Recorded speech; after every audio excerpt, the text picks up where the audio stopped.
Salam sejahtera Malaysia, denyut nadi suara rakyat bergema di channel ini.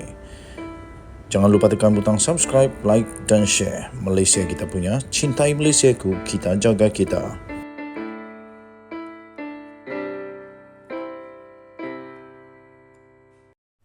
Salam sejahtera Malaysia, denyut nadi suara rakyat bergema di channel ini. Tuan-tuan dan puan-puan yang dihormati sekalian, ada satu kejutan terbaru daripada Hadi Awang. Kejutan ini pastinya kejutan yang amat berani, yang belum pernah terjadi, malah kali ini lebih hebatlah. Kali ini Hadi Awang berkata, tidak salah, malah wajib cakap politik Islam di masjid dan surau, katanya. Wow, selama ini kalau saya tak silap, ramai orang tak setuju kalau politik dibawa masuk ke dalam masjid atau di surau. Tapi sekarang boleh pula. Okey. Jadi menurut Hadi Awang, menurut Presiden PAS iaitu Abdul Hadi Awang, malah dia menegaskan bukan menjadi satu kesalahan untuk ahli politik memberikan kuliah atau ceramah agama di seluruh masjid serta surau-surau. Sebaliknya, menurut Timbalan Pengerusi Perikatan Nasional PN itu, adalah menjadi satu kewajipan untuk pemimpin bercakap mengenai politik Islam. Katanya, kita kena sedar dalam Islam, politik dan agama tak boleh dipisahkan. Nabi pun cakap politik dalam khutbah, katanya. Tambahnya lagi, kita bercakap tentang Islam dan dalam politik ada Islam. Maka politik Islam lah. Tak jadi salah dan wajib untuk kita bercakap, katanya lagi. Benda yang tak betul, katanya. Saya ulang lagi, benda yang tak betul, kita kena tegur.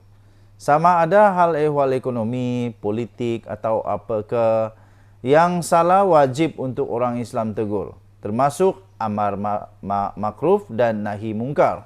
Tegas Abdul Hadi dalam satu sidang media selepas beliau hadir menyempurnakan majlis penutup Hari As-Sabikun di Dewan Tok Guru Rusila di Marang, Terengganu pada hari ini.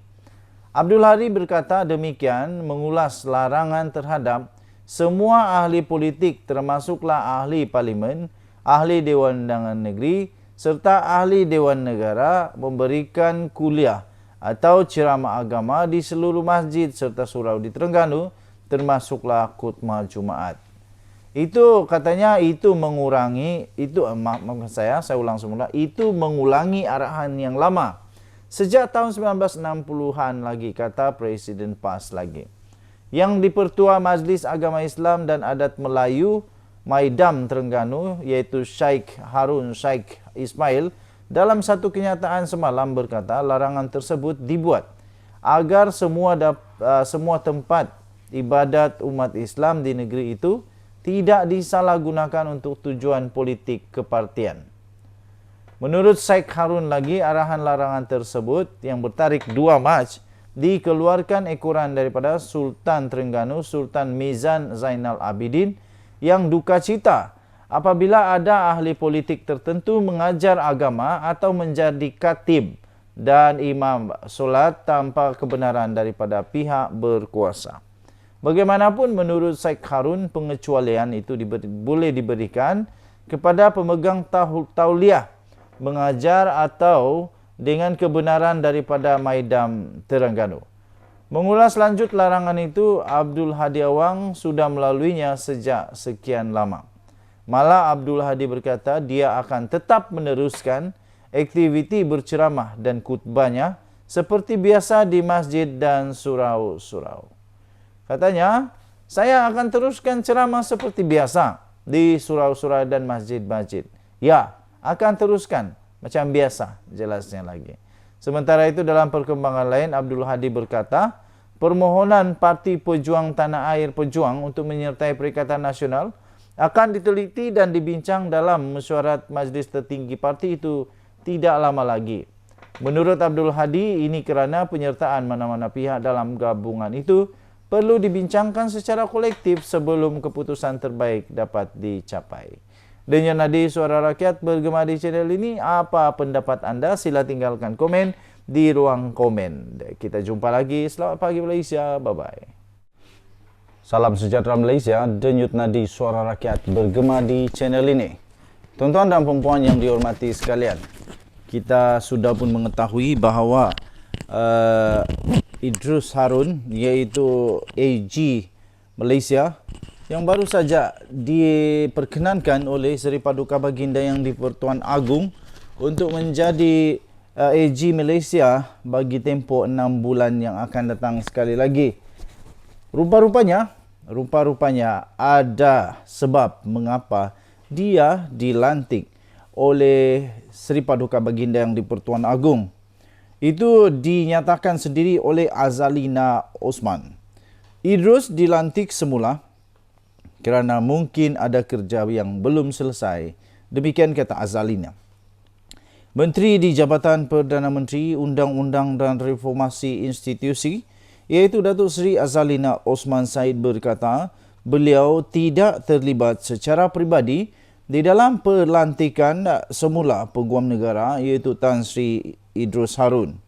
Beliau berkata Peguam Negara hanya bertanggungjawab kepada Perdana Menteri dan bukan kepadanya sebagai Menteri Undang-Undang dan Reformasi Institusi.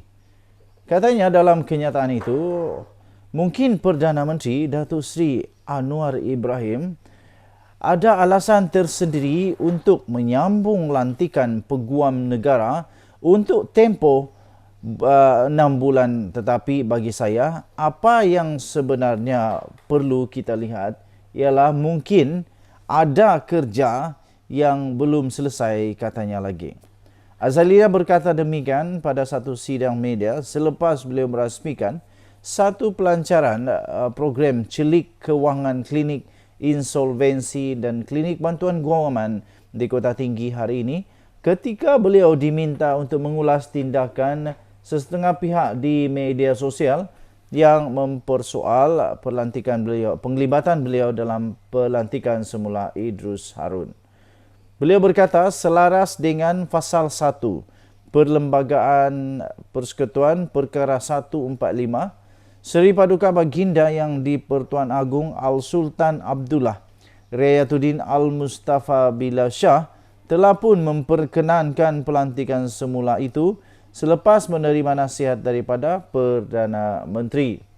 Semalam, Ketua Setiausaha Negara Tan Sri Muhammad Zuki Ali telah mengumumkan Idrus Harun dilantik semula sebagai Peguam Negara untuk tempoh selama 6 bulan lagi berkuat kuasa 6 Mac ini. Dalam perkembangan lain, Azalina berkata Akta Insolvensi 1967, 1967, Akta 360 yang akan dipindah bakal dibawa ke Parlimen pada awal bulan depan. Beliau berkata, terdapat 6 cadangan dasar akan dibawa, di antaranya untuk membuat penambahbaikan kepada peruntukan pelepasan secara automatik agar bankrupt boleh dilepaskan daripada kebankrapan dalam tempoh yang lebih singkat. Perdana Menteri dalam ucapan belanjawan baru-baru ini ada menyebut mengenai insolvensi untuk pelepasan kebankrapan dan kita sasar pelepasan atas pindaan akta insolvensi ini dalam melibatkan 130,000 orang daripada 260,000 kes, katanya lagi. Azalina juga berkata Jabatan Perdana Menteri akan menambah baik dan memperluas lagi bidang kuasa Jabatan Bantuan Guaman selain Yayasan Bantuan Guaman Kebangsaan melalui akta khusus dan agensi tertentu untuk memberikan perkhidmatan termasuk di dalam kes jenayah.